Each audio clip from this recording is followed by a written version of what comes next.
Urinary tract infections are extremely common. Around 1 in 2 women and 1 in 20 men will get a UTI in their lifetime. Plus, once you've had one UT challenge, you're way more susceptible to another in the future. That's why you just need Just Thrive's UT123. This product can actually prevent UTIs while maintaining your urinary tract health. UT123 targets both immediate and long-term relief. We've all heard to drink cranberry juice for your urinary tract, but did you know that for the full effects, you need the whole cranberry? Not just juice, but the skin, flesh, and even the seeds. Well, UT123 uses superior ingredients that utilizes the whole fruit. This supplement truly is the full package. So if you're someone who struggles with the constant urge to urinate, a burning feeling when you pee, pelvic pain, or just want to be proactive in your urinary health, Just Thrive is for you. Just Thrive is so confident you'll love their product that there is a 100% money-back guarantee on every purchase made through justthrivehealth.com. And for a limited time, you can save 20% off site-wide at justthrivehealth.com with promo code SEXWITHEMILY.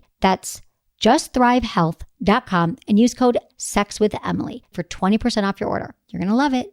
Listen, alcohol is just out in 2024. There is a rising trend of going alcohol-free or being sober curious, and alcohol, the truth is, it's just bad for you and can famously impair your sex life. So if you're looking for another way to unwind, relax, or just have fun, I cannot recommend Via's THC gummies enough. Via has gummies for every occasion. Whether it's to improve your sleep, I love their sleep gummies, I take them everywhere, your mood, or your focus. They even have an aphrodisiac gummy called High Love to boost my arousal levels. High Love has a unique blend of cannabinoids and aphrodisiac exotic herbs that are known for their libido-enhancing effects. So I've been using Via for a while now, and I absolutely love them. They're a super trusted company. They use premium hemp, natural ingredients, and they're known for their premium indoor THCA flower. All their products are made here in the US. They got quick and discreet shipping to all 50 states, so you can all enjoy them, not to worry. And also super affordable. So head over to viahemp.com and use code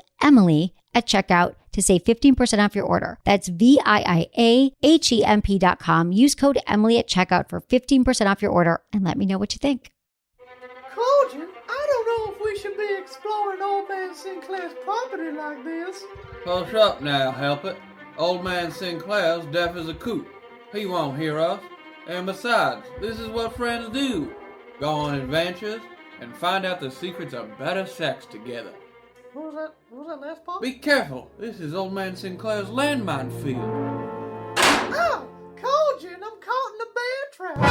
Help her, you dummy. Now Old Man Sinclair will hear us for sure. Who's that out there? No remove. I'll cut your head off. Over here, help! What? Oh, is that Helper and Corgan out there? Yeah. Yo. I should have known you diglings would find yourselves out here. Here, let me help you out of that trap. Hey, now I've got your gun, Mr. Sinclair. Give me that, you dummy. Oh, here you go. The tables have turned, Sinclair. Now take us to your locker full of sex tips and secrets. Easy now. I don't want any trouble. I'm just a simple man trying to make my sex tapes. Don't give us any size. We just want to know where your award-winning Sexploration series is. You can buy it on Sinclair Institute on the .com, like every other sucker. That's SinclairInstitute.com. SINCLAIR Institute. DOTCUM.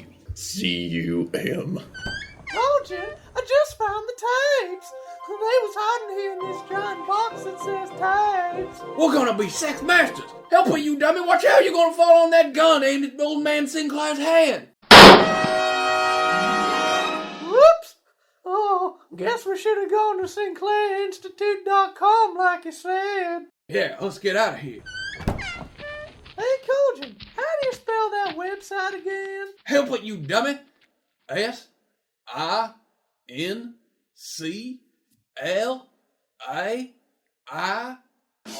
Like we say where I'm from, it shouldn't be murder to have better sex. Let the good folks of Sinclair Institute take you on your next sexual adventure. So y'all come back to SinclairInstitute.com and use coupon code Emily50 for 50% off any one item. My favorite's the DVD about G-spot pleasures, and my missus likes the Benoit balls. Thanks for listening, and thanks for supporting Sex with Emily. Look into his eyes. They're the eyes of a man obsessed by sex. Eyes that mock our sacred institutions. Bedroom eyes, they call them in a bygone day. Hey, Emily, you got a boyfriend? Because my man E here, he just got his heart broken. He thinks you're kind of cute. A girl's got to have her standards. Oh, my. Do women know about shrinkage? Isn't it common knowledge? What do you mean, like laundry? It shrinks? Can we not talk about sex so much? Are you kidding me? Oh, my God, it feels so good. Being bad feels pretty good. But you know, Emily's not the kind of girl you just play with.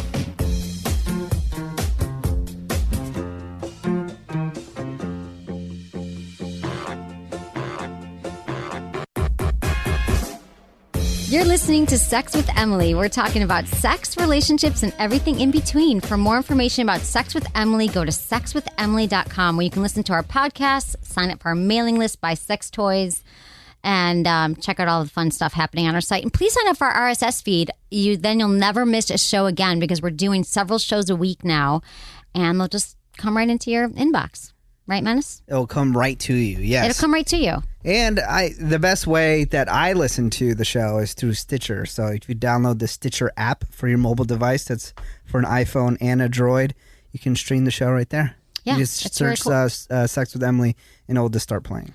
I know, it's really cool. A lot of people listen on Stitcher. Mm-hmm. Even myself, I listened on Stitcher when I listened to the show. But sometimes it's hard to listen to. Yeah, so how's your week going? My week is good. So this is my week 2 of grad school. Yeah.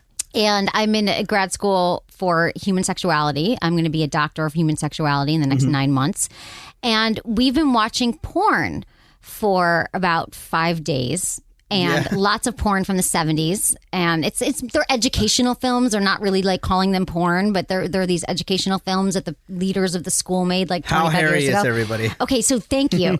I've never seen so much hair on the men and the women, and like their bushes, craziness, hair everywhere, and we're just so not used to it. It's not a big deal, blah blah. No. I'm saying that women don't have to like go through painful Brazilian bikini waxes if they want nothing there. Like trim, we should all trim, but these were like crazy, hairy, and then they're porn. So you're one after the next, and then they did this thing the other night at school called the Efforama. Mm-hmm. And it was an Efforama, and they basically were they put about 15 porns on the film up on the wall at once, all playing at the same time. Mm-hmm. And so you're just watching sex and watching all these hairy people having sex. And it was supposed to just show you, they're trying to open us up to all the kinds of sex that people have. And we saw people in wheelchairs having sex, like people with sex and disabilities. Mm-hmm.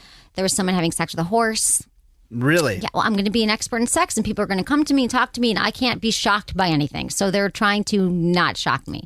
We also have a guest here today, Ted Travelstead, right? Say that right? Yes. So Ted wrote a book called Our Sex, Our Bodies, Our Junk, and it's with the Association of the Betterment of Sex.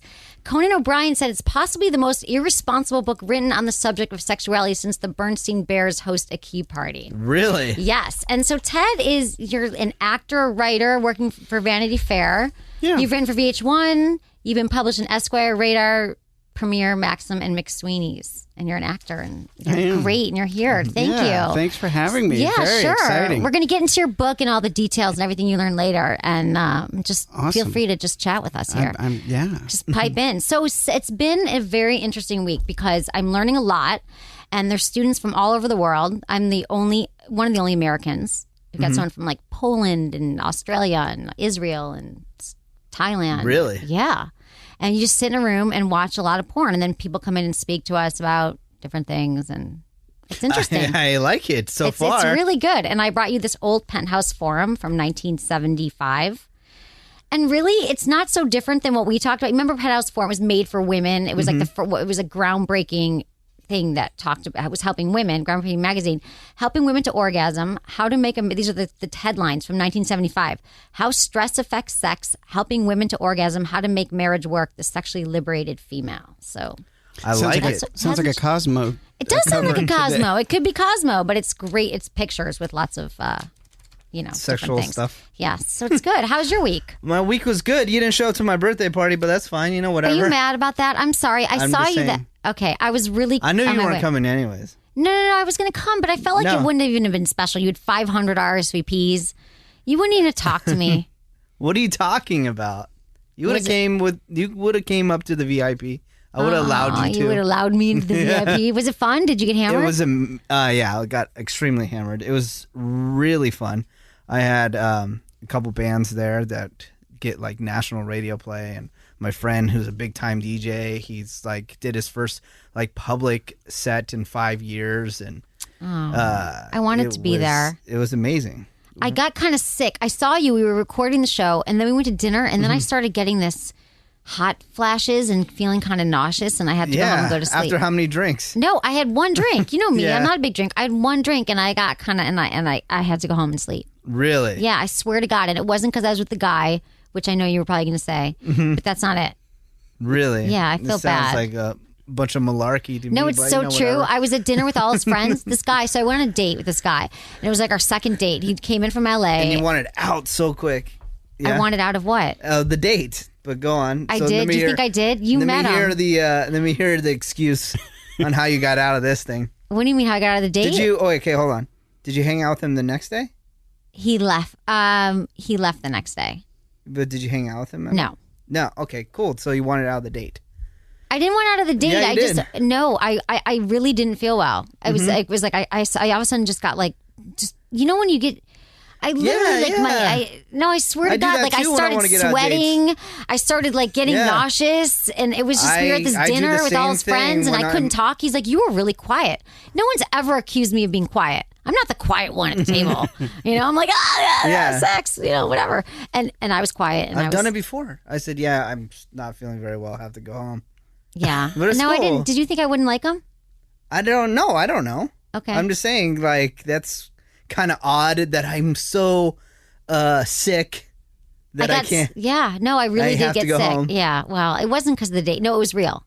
Yeah, really. Yeah, you're giving me crap, but it's true. I'm not kidding. So what? Are you going to go on a date with this guy again? I don't know. Yeah, I don't know. See. You know. Why are you lying? He lives in LA. Just be real. Why are you lying? Yes, I might go without. He's okay. I like him. I do, but he wants to come back. There's a but. No, there's always buts. My whole life is filled with buts. Men and then butt. Men, this guy, butt. So I like him, and he's great, and we have a good time together, and he wants to come visit next week. But I'm in this intensive sex grad school program for 3 weeks, and I literally have no time. I have no life, no time. It's 9 to 9 every day. So I really wouldn't be able to see him. Of course. So I told him no. Of course. So I'll see. It's not because I don't like him. I guess that's what I do when I really like somebody. I make sure I'm extremely busy. Yeah, no, I have no choice. I have no choice but to be busy. I have no choice but to be busy right now. Yes. So, okay, something I wanted to talk about, though, is that, so I said last week, since I'm starting grad, I have nothing else to say about the guy right now. I really don't. Like, we've milked that. Like, we went out twice. Nothing happened. I got sick for Rizzle, and that's what happened. All right, go. So I said last week, I'm starting grad school, and I want to educate everyone as well, along with me, because I'm learning so much stuff, and I wanted to share. So this is something, this is something that just today we were talking about, because we have a lot of people who have gotten their degrees there, like their PhDs, and they come back and they do their dissertations for us of what they did their papers on. And so this guy came in, he did one on religion and sex. And you just realize that we kind of touch on this on the show, but we never really get into it. And I always think that so many of people's sexual hangups come from religion. And you realize that a lot of the sexperts and sex therapists out there happen to be Jewish, and I'm Jewish, but like a lot of them, like the majority of them are. And it's because when you look at like Judaism, we don't prohibit sex. We don't have a lot of hangups around sex. We're not told if you masturbate, you're going to go blind and you're going to get everyone pregnant, which is what a lot of, if you're raised Catholic or you're raised other religions. So you realize that a lot of people have hangups too around sex. They've guilt and shame around masturbation because they're told, like if you're raised Catholic, for example, you're told that it's bad to masturbate, birth control is evil, premarital sex is wrong, and you're going to hell if you do any of those things. And even if you went to Catholic school and you hated it and whatever, that stuff is still pounded in your head. So a lot of people's issues, we were talking to this famous sexologist today, and he was saying that a lot of his clients, that you can trace back. They come to them because they're having sexual issues, and you can trace back a lot of their issues back to their upbringing around sex, because we don't talk about sex at home. And you're told that if you have to go to Sunday school, whatever, and you're told like don't masturbate, it's bad for you, or your parents push your hands away if you're playing with yourself. I mean, so I just thought that was interesting. And there's lots of, and I think that there's not a lot of places to go for sex information. That's why people come here. And then people have hang out. And I think it's interesting for people to look at their upbringing and because for example, I was talking to a friend the other day. She's 30 years old, and she slept with this guy. She had a one-night stand. Big effing deal. So what? But she was feeling all this guilt, and she's like, I just feel bad. I was feeling guilty. Like, why did I have to hook up with this guy? And I was like, where is this coming from? Like, where's the shame and the guilt? Like, who's gonna be mad at you? Like, who's gonna come down on you? And I really think it's just like old messages that we're told that it's like a bad thing to do to have sex. So that's just my. Well, if you're a woman to have a one night stand, yeah. Yeah, but not a man. No, not a man. But do you feel like you religiously, when you were brought up, you were like, do you remember learning about sex? Religiously? No, just in general. Yeah, like I know you weren't raised really religious, but were you ever told like masturbation is bad? Or, I mean, I know your mom was like, don't have sex because you're going to get someone pregnant. Yeah. So that's a perfect example of how you were shaped sexually. You didn't want to have sex for a while. You wanted to, but you didn't have sex for a while because you were afraid you were going to get someone pregnant. And that all comes from our upbringing, all that stuff. Yeah, but every Catholic girl that I've been with, super freaks in bed. Right, because they were repressed and then they left. That's what everyone says. I don't know how it happens, but every time, and it's funny because every girl that I ended up dating in San Francisco all went to one school. And Why? it's just like this Catholic all-girls school. And I What, don't are they find freaking out. the sheets? And then I don't find out till like a couple weeks later after like hanging out with them. Like, oh, by the way, where'd you go to school? And it's always the same one. Why do you think that is? I don't know. And they're all Catholic schoolgirls? Yeah. That's funny. All girls schools. Do they all know each other? Finding out later, a couple knew each other. Okay. What They're about like, you, Ted? What? You dated that girl? Yeah, that's weird. I don't know why, Manus. I don't know why you're attracted to these. I don't know. Because they're crazy. Because no, really, I have a lot of friends who are Catholic too. They were raised, and I met them in college. Like freshman year, we all got to Michigan, and they were. A few of them were a few of my best friends were raised Catholic schools, and they were just one of my friends. She was like, I'm saving it till marriage, and we're all like Jewish girls. We'd been having sex for a few years, and we're like, really? You're like, we hadn't even heard that. She's like, oh yeah, I'm waiting, and then we talked her out of it, and she had sex within 6 months. We're like, are you kidding? Are you kidding? You're really a virgin? No. But what about you, Ted? Growing up, did you have any like sexual? Well, I was raised Catholic. Oh, okay, there you go. That explains everything. No. Yeah, exactly. That explains why I'm on the cover of a jokey sex book. But it's funny. When I was about 9 or 10, my parents divorced, and my mom was kicked out of the church, basically. So right, because you're not allowed to divorce. You just stay together and suffer. You can't receive communion if you don't, unless you get your marriage annulled. And, right. So we stopped going to Catholic church, and then it was just kind of on holidays and Episcopalian. But what about like? But I don't remember. My parents were pretty good about like there was no shaming involved, and I wasn't ever told, don't touch yourself and blah blah blah. And it wasn't. They weren't like walking around naked. And right. They weren't like giving in hot each other tubs. long hugs or anything. But it was, I don't remember a lot of shame. So that didn't mess you up. No, that's good. Yeah, maybe other ways you got messed up, but not sexually. Yeah. Well, yeah. Right. Just enough messed up. Right. Hopefully. Perfect. Just enough to be a creative, to be a writer. We're all messed up, right? Writers, artists. We've all been tortured in some way. And strippers. A lot of strippers have issues. True that. That's we all do. Everyone. You either be a writer or you be a stripper. Yeah, and you sometimes chose both. writing. Yeah, Diablo Cody. Oh yeah. Right. Yes. Right. She's had great success. She wrote Juno. And did the movie. It's awesome. Exactly. So, what with this book? Is this your first book that you wrote? It is. Yes, and I wrote it with 4 other guys, and. The whole premise is that we're this association, the Association for the Betterment of Sex. And I mean, it's characters that we kind of created that are just these really overconfident, bumbling idiots that think they know a lot about sex, but everything in there is wrong. How did Conan O'Brien get his hands on it? Well, one of the writers, Todd Levin, writes for Conan. Oh, okay. And so yeah, he was you've able got to, quotes from like Jon Stewart, right? What did Jon Stewart say? Jon Stewart said, "Finally, someone has managed to find the hilarious flip side to the unspeakable tragedy we all know as human sexuality." Stephen Colbert said, "The perfect coffee table book for people with sexually inadequate house guests." And we already read Conan O'Brien's. So it's a joke. I mean, it's a jokey book. But did you have to actually read sex books? Oh yeah, I mean it's based on, in a lot of ways, the Alex Comfort's, The Joy of Sex and the Masters and Johnson, and those books that some of us might have seen around the house and tried desperately to get turned on by, but they're just those were never books that were very erotic, even as a kid. They're still not like our bodies ourselves, which is that's kind of the place. Exactly. Right. We were talking about that today. Kind of hairy, hippie, like the 70s porn, but not, right. Not exactly quite the same. Well, we're going to get into this more later, but we're going to first do a little bit of sex in the news. Okay. And some letters, some All right. emails. And okay, so there's the World Air Sex Championship 2010 Oh, tour. really? Like the guitar? It's like okay, exactly. Yeah. So the World Air Sex Championships is like the U.S. Air Guitar Championships, but with less fake guitar and more fake orgasms. So the Air Sex Tour is going to kick off in San Francisco in June. Never been to an air sex show before? Here's what you got to know. It's a lot like air guitar, but instead of rocking out with an imaginary guitar, you're making sweet and or filthy love with an imaginary sex partner. You choose a clip of music, you show up in whatever sort of wardrobe you like, and you come up on stage and show everyone how you do it, or how you wish you could do it, or how you once had it done to you, and oh my God, was that a bad idea? And while it's embarrassing to show that act to a room of strangers, you know that you need to do it now in order to make sure that no one else falls down the same rabbit hole you got stuck inside. So other than that, you're free to do whatever it takes to impress the judges. All orgasms have to be simulated, though. You can't actually have an orgasm on stage. I the forgot. Air Sex Championships. We have to go. I forgot my buddy was in this last year. Really? Yeah, one of my Why didn't radio you tell DJ me? friends. Yeah. He was in the air, so he assimilated the having sex? Yes, and I think he dressed up as like a tomato or something. Hot. Yeah, and then eventually became like ketchup. I don't know how he did it, but it was like a big deal last year. Yeah, so this is happening now. Well, And I guess we should go. I think we should go.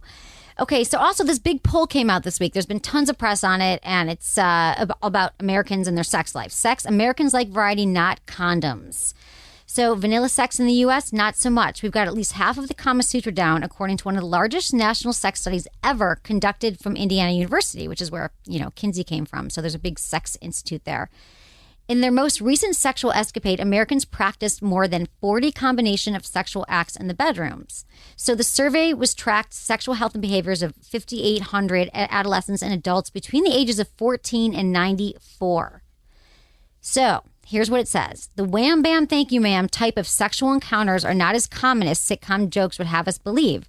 Adult men and women rarely engage in just one sexual act when they get intimate. In their last encounter alone, people reported over 40 different sexual combinations. For instance, 40% of men and women between the ages of 25 and 59 reported engaging in anal sex during their lifetime. Really? Yeah. Unfortunately, it doesn't mean everyone was fully satisfied. This is great. This is my favorite part. Only 64% of women reported having an orgasm during their last romp between the sheets. Perhaps somewhat unexpectedly, the survey found that many men were in the dark about this because 85% of men reported that their partner climaxed during their last sexual section.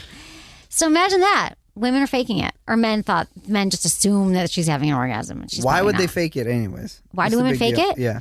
Oh, there's so many reasons. Well, women should never fake it. Don't fake it. If you're listening, don't fake it because it's a disservice to men because you're sending the wrong message because men are walking around like, patting their chest. No, and they they're just think that they got the At job least done. 85% of them are 85%, exactly. Well, the reason why women, I can tell you personally, the reason why women do it is because, because we're just like done and we're like, it's not going to happen. I know it's not going to happen and I want you to think it happened and I really just want this to be over with and I'm tired. So I fake it. The next one is we want you to think that we are more pleased and sexually, turned on than we are. And some women can't have orgasms during intercourse at all. And they just kind of get to this point where they're like, I need clitoral stimulation. I need oral sex. They need other things. But if you're first with a guy and they don't know that, then you're just like, fake it. You're just like, it's so easy to do. Because you're close and you're like, I know what I need to do.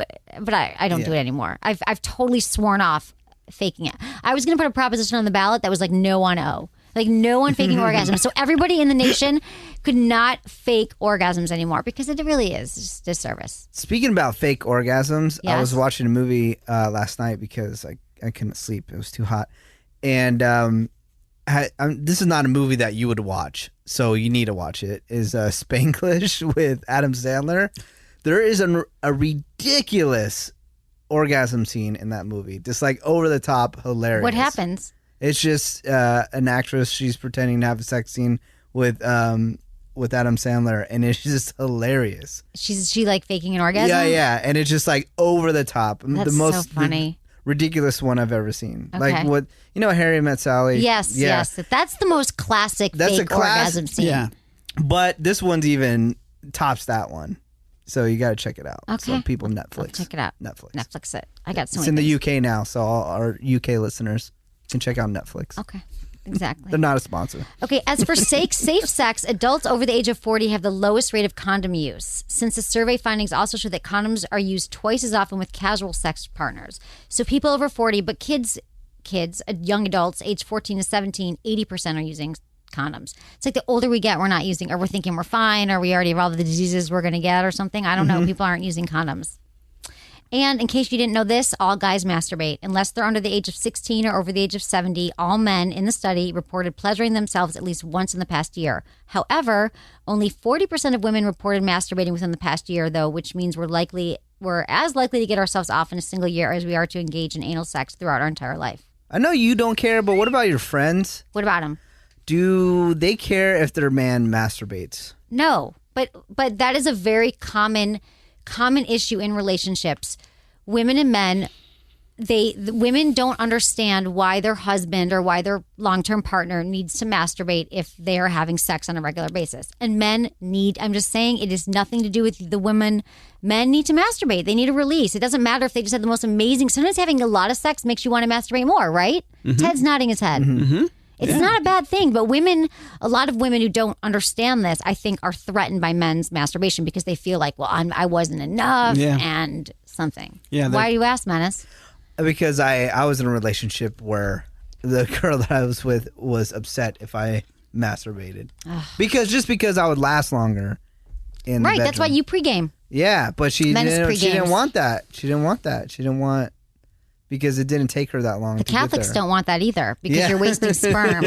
It's true. It's all about procreate. Yes. I learned all this stuff today. I mean, I knew it, but I learned it more today. Okay, more sex in the news. Betty White, you're never too old for sex. She says sexual desire doesn't melt away with age. The 88-year-old says that if her third husband was still alive, they'd be spending a lot of time in bed. She doesn't have a fella now, but if Alan or Robert Redford were around, we'd have a very active sex life. What? It's the year of Betty White, isn't it? I know, but why? That was my question because she was on Saturday Night Live, and then I think it started off with. What was it? It What started was the off with Facebook. There's like something. The campaign to get her on Saturday Night Live on Facebook. And then just after that, she's like all over the place. But she's always been like in the sexual realm. Watch the Golden Girls. It's all like sex references all the time. Is it? Yeah, I haven't seen it. Especially the other Blanche. She was a whore. Really? In the show, yeah. I don't remember the Golden Girls having sex. What? I haven't seen it. I haven't had a TV in 15 years. Oh, excuse me. No, I mean, I That's haven't. about when it went off the air. So. I know, but I remember listen to I watched NPR. it. No, I don't have a I'm not. No, television. you understand that it's not that I'm home reading important novels. It's just that I'm busy and I never thought to get cable or anything. I'm going to though. It's cool. It's on my list of things to do this year. TV will be on the internet by that time. Well, everything. I watch TV on the interweb. Yeah. Sometimes. Okay, let's move into mail. That's all the news we got. Okay, good. Okay, good. You love mail. Yes. Emily, I really enjoyed your podcast with Lauren. I really dig your one-on-one Q&A sessions. I'm a single 41-year-old divorced guy and always looking for tips on what women like. Typically, I listen to your shows while I'm in the car to and from work. I enjoyed the discussions with you and Menace. This episode I was listening to at work and was really getting into your discussion. Wouldn't you know, twice I had someone walk up to my desk asking for help and I had to pretend not to be distracted. Keep up the great work, Robert from Canton, Georgia. So Lauren was this episode. So I'm doing more episodes now where I'm trying to do once a week and every student in my class is going to be interviewed. So I'm going to have like many of them. But I take a woman or a man. I haven't done men yet, but I will do men. And I interview her for 30 minutes about her sex life, what she likes, her turn-ons, turn-offs, how she first orgasmed, how she masturbates, all that stuff. So people really like that these you've shows. done all women so far. Why? I'm just saying. Oh, okay. I bet you do. We're going to do you next. Oh, great. No, Ted, that's what we're going to do with you. Do you mind? We're Yeah, going to break down your sex not life. at all. That's why you're here. Start off with your first Okay, so sexual tell me your experience. first sexual experience. I wouldn't do that to you. So anyway, everyone should check out those shows with I Lauren. listened to the Lauren episode. And you people keep, I don't remember, I didn't listen to it after I did it, so I forget. I thought it was great. You learn stuff, right? Yeah. Like it's nice to see one person's perspective on that. And it was titillating and informative. Right. Yeah. Good. That's what we're going for. And then next letter, same thing. I heard the show where you interviewed Sexy Lauren, and it was awesome. Good questions and great answers. For me, I like hearing different viewpoints of women and what they like and don't like. For me, I like hearing, all right, your podcast helps give me knowledge on my never-ending quest for a well-rounded sex life. Your show rocks, and I look forward to hearing more in the future. By the way, I find your show when I type sex in the search box on my Stitcher machine. Yes. Scott in Minnesota. That's what I want. Stitcher. Okay, dear Emily. Keyword. That's the number one keyword. Stitcher. Is sex? Well, Stitcher and it's sex. And then people search for sex. Yes. I love the name of the show. Yeah. Like even people are like, how'd you find it? Yeah. Sex. I just recently started listening to your podcast. It's amazing and I love it. But I'm going to be honest. I'm only 18 and I've only had one sex partner thus far. So I have terrible gag reflexes. And whenever I'm giving him oral sex, I can hardly last. I feel really lame because I can't satisfy him enough and I can't take it all in. I was curious if there's any methods of getting better at that. Thanks a lot. I'd certainly appreciate the advice. P.S. My nose always gets runny when I go down there. Is that weird? Would there be any reason for it, or is it a terrible immune system? Sign Lee. Immune system? I don't know. No, That's a I gag just reflex. That's why your nose runs. Exactly. It's the gag reflex, and I think it's just practice. Yeah, that's what... You're the expert here, but practice makes perfect. Practice makes perfect. It lets you relax. Do in the shower for easy cleanup. I mean, if your nose is running and you want to wipe it. But that happens when you're performing. But sometimes, great. What? No, but I mean, I think you can practice. You can open up you can like do things where you're like opening up your throat more. Eat bananas, practice. Whatever. But I think it's normal. She's 18 and she's new at it. So you'll get into the vibe. The more you do it, the more you learn how to do it better is all I'm going to say. I'm sure he's not going to mind that he keep on practicing. No. Exactly. Just keep practicing. It makes perfect, sweetie. I promise. Because that's where I'm at now. I'm perfect. Just kidding. Hi, Emily. I love your show. I download the podcast on my iPhone and listen to it during my 45-minute commute to work. When it comes to grooming, I like it all gone. I get very uncomfortable as soon as hair in my pubic area gets longer than a few millimeters.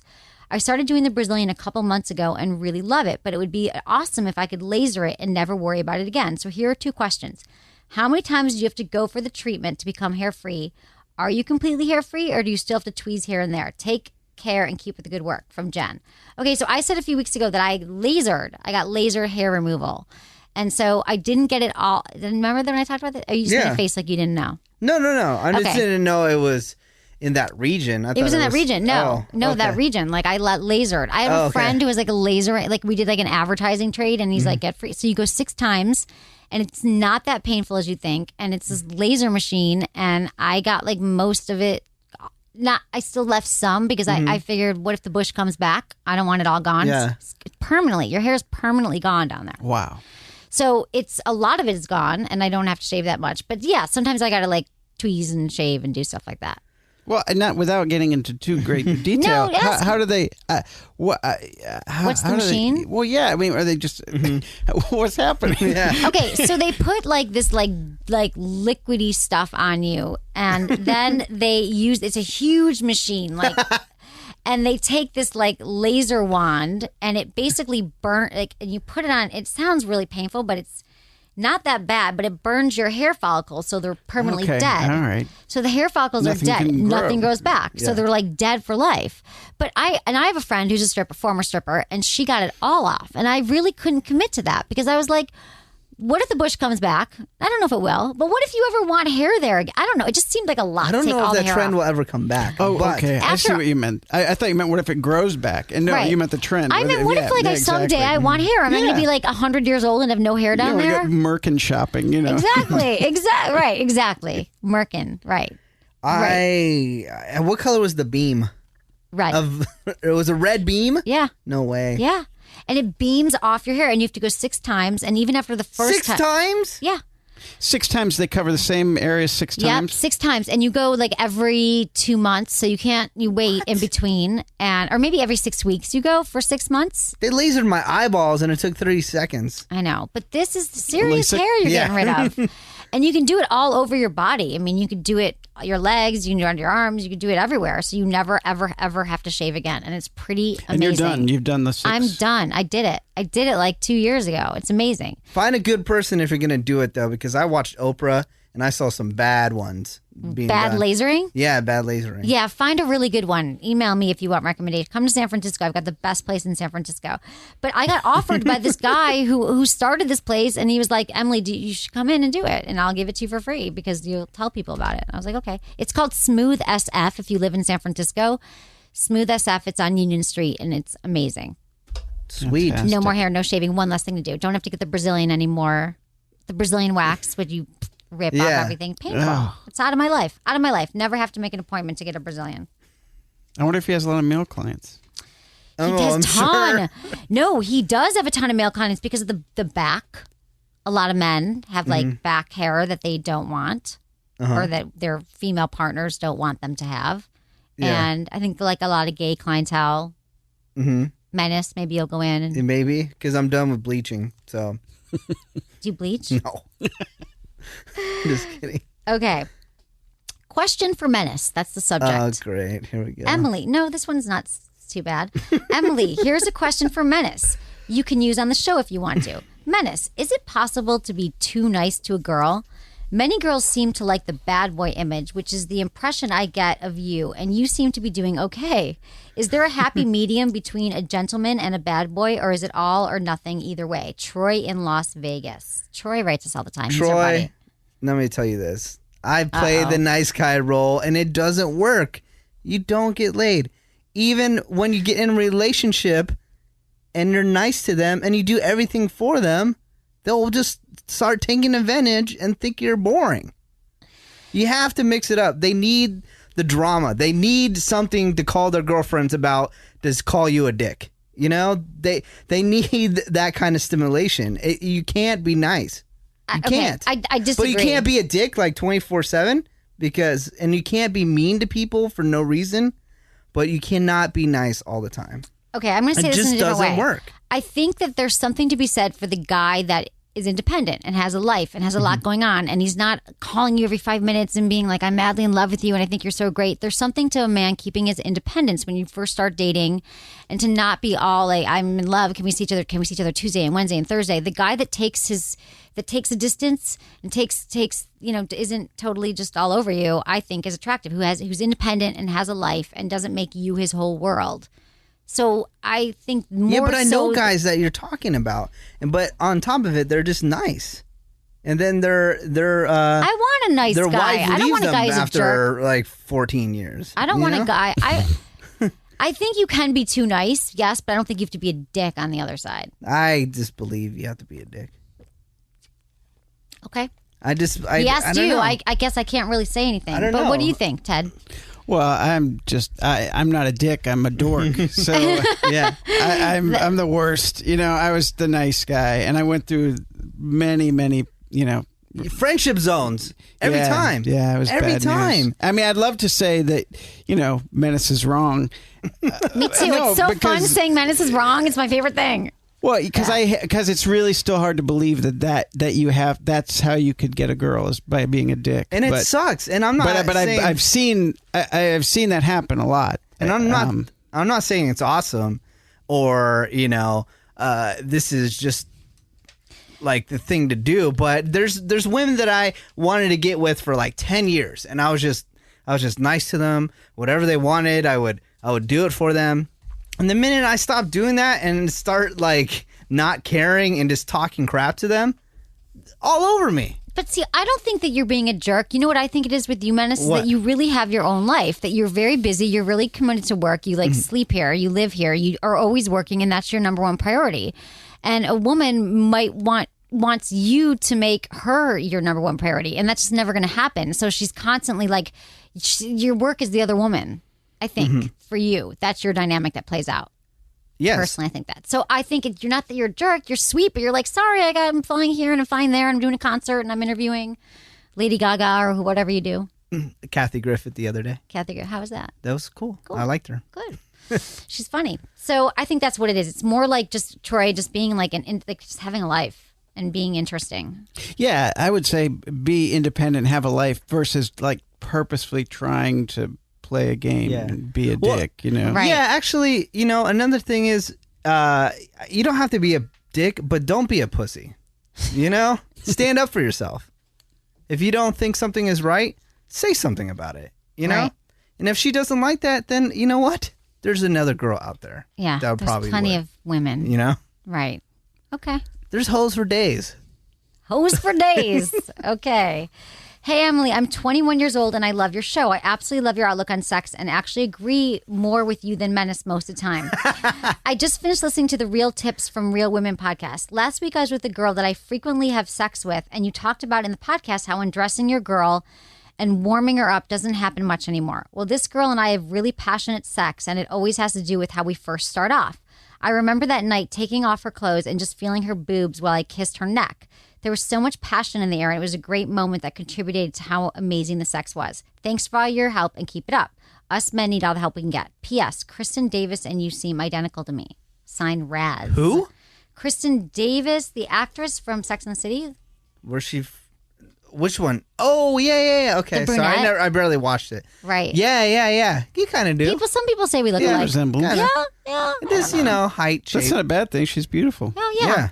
Oh, that's nice. Okay, thanks. I love that. That's my favorite thing. What? Telling Oh, you yeah. beautiful. Building up the No, ego. we always say that you can Building never up the tell a ego. woman that she's beautiful enough. Like, really, you can't. Set your watch. Like, every 10 minutes, we're fine. That's good. That's only after you get with them. Don't tell them before. Because then... Well, that's how you, tell them a little bit before. Like, you look really pretty. Or No, you look because hot. then they know they can get you, and then they're not interested anymore. You're so black and white on this topic. I'm just saying. Yeah. It is black and white. It's that easy. It's not that easy. It is easy. So you never tell a woman that she's beautiful? Not tell she's my girlfriend. Really? How do you get her to be your... I guess, no, you know what? There's some women that aren't that upset. Like, don't need to hear that. Yeah, they don't need the ego boost. I need the ego boost. Yeah. So that's me. Yeah. Okay. One more. Dear Emily, I just came across your podcast while searching for sex talk radio. I must say your show has quickly become one of my favorite shows. Thank you for giving me something to look forward to now that 24 has been canceled. Ooh, I'm being compared to 24. That's very nice. So here's a compliment as well as a question rolled into one. So I thought you had an incredibly sexy voice, and then I saw your picture and I was like, whoa, she's gorgeous. That weekend I started listening to your show. My girlfriend and I had great sex, but I must confess I did picture you during the encounter. Don't get me wrong, I love my girl and I'm attracted to her. So the question is it okay that I sometimes picture other people that I'm attracted to while I'm with my girlfriend? I have so many other questions for you, but I shall save them in hopes to ask them in the future. Again, I love the show. Thanks for what you do, Anthony. It's okay that you thought about me during sex. No. I think it's really, really common that men think about other women during sex. Don't you guys? I got two men in the room. I mean, I know you're married. Okay, you don't, Ted. But No, you've come visions. on. Let's be realistic. I mean, it's not, you're not, of course. You think about all sorts of things during sex. I mean, there's times when you're very focused on your partner, and there's other times when, your mind wanders to something else. Cheeseburgers. Or, know, like, man, I really want to order a pizza after this. Right. But do you fantasize about other women? Exactly. You're like, pizza. You got one hand on Domino's, calling Domino's. Is that what happens? Yes. Sometimes I have a slice of pizza in my hand. Exactly. Is that so wrong? You're hungry. Or you're thinking, man, I hope she really leaves right after. Right. Okay, and brings back a pizza. That'd be perfect. But do you fantasize about the woman when you're with a woman? No. You don't? I don't do that. You just focus on the woman that you're with? Yeah. Okay. I know what a lot of men do, and a lot of women do too. They just, it depends. Maybe I've done in the past when I was younger. Right. Because I wasn't really into the person I was having sex with, but not probably for a really long time. Not that I can remember. Okay. Yeah, and I think, I mean, I'm not taking back what I said, but I think lots of things cross your mind sometimes when you're having sex. Mm-hmm. But I can't recall ever focusing on another person while I was, Sometimes it's just images, though, right? But just you might think. I mean, isn't it like I'm not images? thinking about Jessica Alba or anything like that. Right. A lot of people do. I'm just thinking about I gotta mow the lawn or something. Right. That's hot. That's hot. Oh, baby, I can't wait to mow the lawn after this. So no, but I think it is whatever. I think it's common that people think of like an amalgamation of different sexual things, like images of women, or like it's not even face. It could be faceless women, but I think men and women. What are you fantasize guys about thinking about? I'm usually Louis thinking Vuitton about bags. No, I'm usually Gucci thinking about and... work. I'm usually like, when is this going to be over? Because my BlackBerry's going off, and now my Droid, which I'm having a love-hate relationship with. Yeah. And I've got to make a phone call. Okay. Yeah, that's hot. I know. Not always. I mean, sometimes I'm into it, but then, I don't know. Okay, Ted, let's talk about your book. I want to talk more about the book. Nice. Yes. Our bodies are junk. The Association of the Betterment of Sex. So, tell me, how did you get into this? Well, we all wrote together in different ways and worked together. And Mike Sachs, who also works at Vanity Fair with me and is a comedy writer, very funny guy, he had this idea for a long time, and he just kind of we used to write for Radar magazine together when that was around. We did the back page for a couple years, and we all figured out we could write really well together, and this was a project he'd thought about, and it was just so ripe for. I mean, sex is funny. It's funny. It is. So, what's your favorite parts of the book? Like, what was your favorite part to write? Or what'd you learn? And what's your favorite part? Oh wow! There's so much funny stuff in here. We should read some stuff. I like to say that it answers every question that you could possibly have about sex. It just doesn't answer any of them correctly. But I like every chapter. At the end of every chapter, there's a section called "Did You Know?" and it's just facts about sex that are completely ridiculous. For instance, did you know that the first marshmallows came from vaginas and were a byproduct of stress? or that the Marquis de Sade invented jeans. Let me see. Hold on. Tell me. Yeah, read me some stuff that you like. Stuff that you wrote. An early form of birth control was having oneself struck by lightning. Most sexually transmitted diseases can be easily cured through time travel. Nice. Yeah. I need to get a DeLorean fast. So yeah, I mean, it's pretty comprehensive. There's 10 chapters. What's the mission of the book? You just have fun and I jokes, mean, and, I could. Yeah, it's just. It's not to educate. Well, it's funny because we just read. I read a review, somebody reviewed it recently. I think it was for a college paper, and she actually thought it was supposed to be a sex manual. She's like, "This is terrible." She's like, "I didn't learn anything," and it's just like they're so jokey about it, and I mean, I was kind of astounded because it's. I mean, come on, our bodies are junk. Look at the cover, that it's a joke, but yeah. And so, but I mean, it's a parody of a sex manual. So I just think, I mean, we all have a similar sensibility in that we just like to. Well, people in college are so serious. I know. I hate them all. I hate everybody in college. Oh, come on. I'm in college right now. But you're looking at porno and stuff. That's fine. But people, they're so judgmental they're so serious about music and world issues and stuff like that. True. They're formulating their sense of self in a way that they haven't had a chance to. So when they read something that's funny, they don't think it's funny. They don't get it. Yeah. How did you all write together? I mean, that's kind of a hard process. We think it would be really hard, and it was daunting at first to think how are we going to do this 5 people? But actually, it was great, and it was And you're all funny, you're all the list here is you're all writers for Jon Stewart, Conan O'Brien. Yeah. Scott Jacobson, he used to write for the Daily Show. Jason Roeder writes for The Onion. Todd Levin writes for Conan.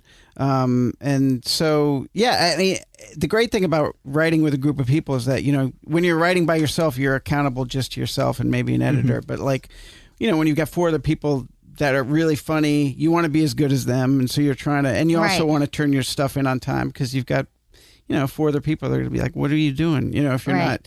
So that's kind of an incentive, and it just, we all have a similar kind of weird sensibility, and that was fun. So you were well matched. Yes. Did you have to read other sex books though to find? I mean, did you have like a pile of sex books? Yeah. Well, I had Masters and Johnson. I have the Joy of Sex. I got the original first edition of the Joy of Sex that has the line drawings of the couple.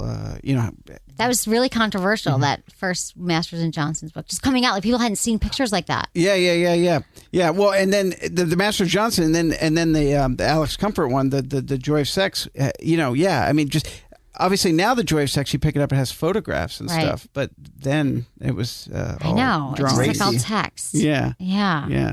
But so it's we had a lot of fun. So where do you? You've probably gone over this now. I'm assuming, where do you live now in New York City? I'm in New York. Yeah, New York City. So I know you're married now, but from people that you hang out with, is it a good dating city? Because people talk about that all the time. Yep. Is it good or bad? I think it's what you make of it. I lived there from 93 to 98 before I met my wife. And, actually, I met my wife in 96, we went out a couple times. It didn't happen. And then we didn't see each other for 2 years. Oh, really? Yeah. And we were cast in a play together, just by chance. And then I don't know, the timing is right. So sometimes it's all about timing. It is. But, I'm such a pussy when I was, my first 5 years in New York, just in general. I think, just really bad. So afraid of rejection. Right. Afraid to talk to women. So, and New York can be hard because everybody has this armor up, So you go out to a bar and you want to talk to somebody, and if you're like me, you just end up going home